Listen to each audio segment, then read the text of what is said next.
Hello and welcome to HNL Classics. So, you have decided that the Mercedes-Benz S-Class W140 is one of the finest automobiles to come out of Stuttgart that you would like to own, and would like to start your hunt for a W140 yourself.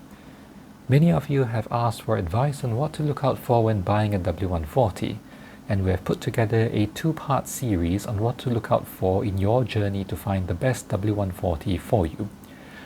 This video is part 2, where we share the 15 common issues to look out for when evaluating a W140 that you intend to buy.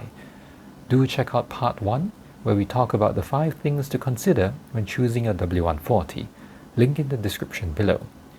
Please leave a like and subscribe to our channel, as that motivates us tremendously to keep coming out with great videos on classic cars just for you.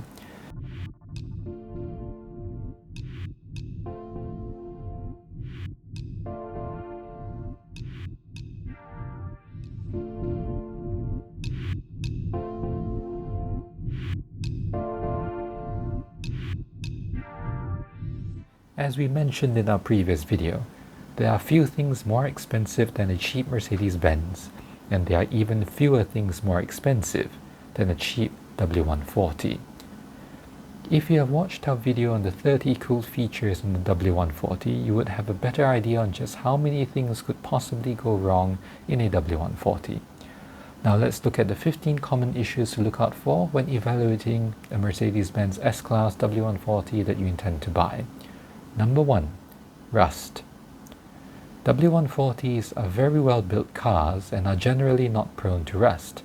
Rust around the battery tray area in the rear are common due to battery acid leaks, but such rust is easily addressable. Rust around the fenders would point to a car that is somewhat neglected. Any signs of major rust would be a strong indicator to walk away and find a better specimen. Number 2. Sagging and harsh suspension. W140s are heavy cars. For cars not equipped with self-leveling suspension, take note of the overall stance of the car. Quite often the rear springs get compressed over time, resulting in a sag towards the rear.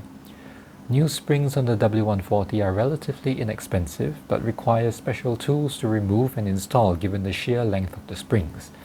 The ride in the W140 should be comfortable, with minimal harshness and vibrations. Most W140s would have had shock absorbers changed throughout its lifetime. However, there is one component that often escapes attention for replacement. The W140 has 2 subframes, one in the front and another in the rear, designed to isolate the vibrations from the road from being transmitted to the body and interior. Each subframe has 4 mountings, and a W140 requires 8. If the subframe mountings have not been changed in a vehicle that's more than 20 years old, chances are it would be about time for a replacement to significantly improve overall ride quality. Number 3. Foggy Windows. All W140s came with double glazed side windows as standard. These windows have been hermetically sealed with a layer of insulating air in between. Over the years, the airtight seals fail, allowing for moisture to seep in, creating a foggy look on the windows that cannot be clean. The only solution would be replacement of the windows, which would not come cheap. If the seller tries to convince you that all the windows need is a polish, walk away. If the seller claims that these windows are bulletproof, run away. Also, the W140 side windows are heavy. Worn out or weak motors are not uncommon. Check that the auto up and down feature is working. It is fairly common for the auto up function to stop halfway due to dirty window tracks, but it also could be a sign of a weakening motor. Number 4. Damaged windscreens. Contrary to popular belief, the front and rear windscreens are laminated, not double glazed. It is common to have to replace the front windscreen due to wear and tear. Checking to see if the glass has the Mercedes-Benz branding and manufactured by the OEM glass manufacturers such as Securit, Sigla or Pilkington would give you a hint as to whether the owner spared no expense for windscreen replacement or took the cheaper route with a generic glass. The rear windscreen is susceptible to delamination, and you may notice whitish or brownish stains around the sides. Unfortunately, replacement for that is the only solution. Number 5. Interior plastics. While there are few plastic components in the interior of the W140, They are enough to be noticeable when they do turn to dust. Yes, the plastic in the W140 leaves a lot to be desired, and heat, humidity, and time turns plastic trim and parts brittle. The sun visor mirror covers break easily, and Mercedes-Benz would only sell you the entire sun visor assembly. The rear vanity mirrors can become flimsy, the adjustments on the air vents often break, and rear view mirror housings can crack, and the door rocker trims can crack if stepped on. Again, replacement of the complete part is often the only solution. Number 6. Heating, ventilation and air conditioning system. The HVAC system in the W140 is fairly complex. For example, the airflow direction is controlled by a series of vacuum-actuated flaps. Leaks in the system would result in symptoms such as no air from the center vents or air blowing on the windshield through the upper dashboard vents. Troubleshooting the system would require an experienced specialist. Another bugbear of the W140 is the placement of the evaporator coil deep in the dashboard assembly. Every W140 will eventually need a replacement of the evaporator coil, and this involves complete removal of the dashboard, which is easily a 24 to 30 hour job. If the owner is unable to show proof of work done to replace the evaporator coil, be prepared to budget a significant amount for this eventual job. Number 7. Loose side mirrors. Being such a wide car, even the most careful drivers may accidentally tap the side mirrors against another car or object. While the side mirrors of the W140 are not flimsy, we have seen enough W140s with damaged side mirrors that wobble while driving, held together by duct tape. Check if the motorized retractable side mirrors work, and check for any signs of wobble of the assembly. The W140 side mirrors are not interchangeable with those on the W210, W202 or R129. There is no cheaper alternative than to replace the entire side mirror assembly if damaged beyond repair.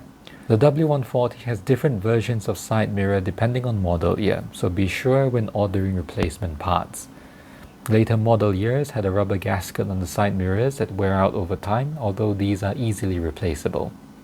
Number 8. Center console wood trim. If you find a W140 with the center console wood trim in good condition, chances are you found a well-kept car. This trim is often damaged due to UV exposure and improper removal procedures. Cracks in the lacquer and chips in the veneer would require restoration by a woodworking specialist. Finding a good condition used part with matching holes for the switches would be challenging. Often you would find the switches themselves dropping into the wood trim, which would mean that the plastic brackets holding the switches in place have given way. Not impossible to fix, just requiring some level of ingenuity and perseverance. Number 9. Discolored rear lights.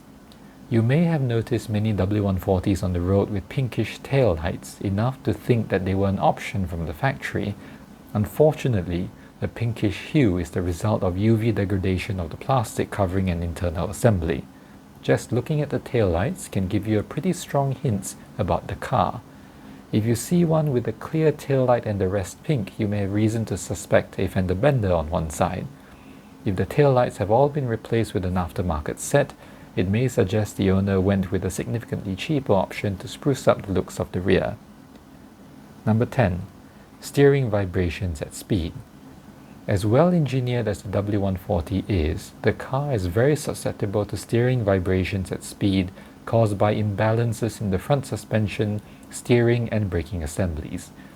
When test driving the car, get it up to speed of about 85 to 110 km per hour, and pay attention to vibrations and wobbles transmitted to the steering wheel. This could be symptomatic of a number of issues, ranging from warped brake disc rotors, worn steering dampener, improperly balanced rims or tires, to worn arms, bushes or ball joints. Fixing all these costs money, so be prepared with the right budget if this is detected. Number 11. Worn head gaskets. No head gasket lasts forever, and a 20 to 30-year-old engine would be at risk of head gasket failure if not replaced. Ask the owner for proof of head work done to get assurance that you wouldn't be faced with a hefty bill for unavoidable engine rebuild work sooner rather than later. When test driving the car, observe the engine temperature. Under no circumstances should the engine gauge exceed 100 degrees Celsius even when stationary in stop-and-go traffic on a hot day. Anyone trying to convince you that hot temperatures are normal for an old Mercedes-Benz, pay no attention. Number 12. Failing electric seat adjustments. Most W140s came with electric seats. The circuitry within the seat switches and seat control modules may give way over time, which would cause a seat adjustment to malfunction. Check every seat movement to ensure that they function accordingly. Seat switches and seat control modules would be costly to replace with new parts, and used parts would have a questionable remaining useful life. The pneumatic lumbar support would rarely be working in the W140 these days, as the air bladders in the seats tend to crack and leak with age. The seats are sufficiently comfortable that most owners would leave it as it is. Number 13. Malfunctioning soft closing doors and trunk. One of the hallmarks of the over-engineered nature of the W140, the soft closing doors and trunk tend to fail due to leaks in the pneumatic system. When functioning as it should, the soft close system on all doors and the trunk should operate flawlessly with repeated use. If the system works intermittently or requires a reset to regain function, there is almost certainly a leak in the system that needs to be addressed. Occasionally, the pneumatic pump itself may wear out, although this would less often be the case. Number 14. Central locking issues. The central locking system in the W140 is powered by a pneumatic pump to provide near-silent operation when locking or unlocking the vehicle. This system is separate from the soft closing system. Like the soft closing system, the central locking system is also susceptible to leaks. Have the engine off when locking and unlocking the car from the inside, and listen out for the telltale hissing from any of the doors which may suggest a leak. If not addressed, it would cause premature wear and tear on the pneumatic pump and shorten its useful life. The retractable trunk lid handle is also powered by the central locking pump. If it fails to retract, that may also suggest issues with the system. Number 15. Failed catalytic converters. Some W140s came with 2 or 4 catalytic converters. Typically, these wouldn't give any trouble for years, but when they do fail, you would hear a distinct metallic rattle coming from underneath the car. Start the car, turn on the air conditioning, and give the engine a little rev. If you hear the tinny rattle, it would mean that at least one of the catalytic converters is failing, which would warrant a replacement. Original Mercedes-Benz replacement catalytic converters are costly, though aftermarket catalytic converters are available as an option. So, what do you think about the list? Did it put you off owning a W140? Or are there more that you would like to add on to this list? Would you like us to do an honest and completely biased review of the W140? Please let us know in the comments below. If you found this video helpful, please leave a like and subscribe to our channel. Thanks for watching, and all the best in your hunt for your ideal Mercedes-Benz S-Class W140.